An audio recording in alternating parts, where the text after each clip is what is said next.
కుక్కలు, పందులు, pan gutka తాగుబోతులకు integrated market అడ్డాగా మారిందని మాజీ మంత్రి శ్రీనివాస్ గౌడ్ మండిపడ్డారు. గత బీఆర్ఎస్ ప్రభుత్వంలో మహబూబ్ నగర్ జిల్లా కేంద్రంలోని మెట్టుగడ్డలో నిర్మించిన ఇంటిగ్రేటెడ్ మార్కెట్ను శ్రీనివాస గౌడ్ ఇవాళ సందర్శించారు.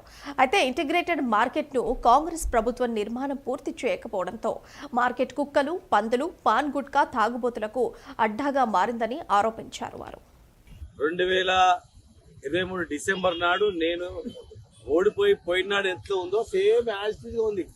2.5 దగ్గర వస్తుంది. కనీసం దానికి కలర్ వేయించి ఓపెన్ చేయడానికి చేతన అయితే లేదా? సిగ్గు అనిపిస్తలేదా? ఇట్లా తిరుగుతున్నప్పుడు ఎవరికైనా ప్రభుత్వం ఉన్నటువంటి వాళ్లకు కనీసం ఏమనిపిస్తలేదా? కనీసం కలెక్టర్ అయినా పర్యవేక్షించారా?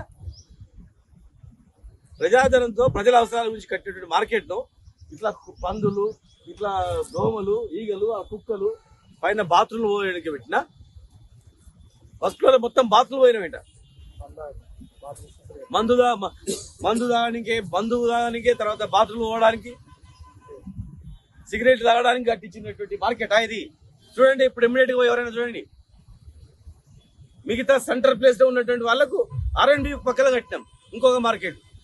అందులో పేదవాళ్ళు, ముదిరాజులు చేపలు అమ్ముకోవడానికి, ఆరకటికలు, కూర అమ్ముకోవడానికి, కూరగాయలు అమ్ముకోవడానికి పేద రైతులకు కట్టింది.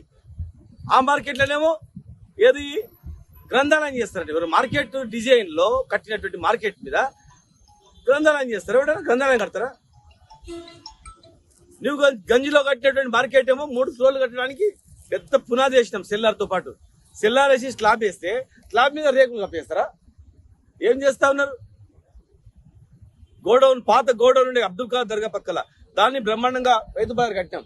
4 మూలల రైతులకు, పేదవాళ్లకు దుకాణాలు పెట్టుకోవడానికి.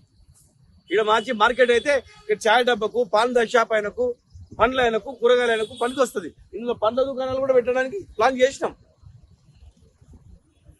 ఎక్కడ చూసినా అడుగు ఆగిపోయినటువంటి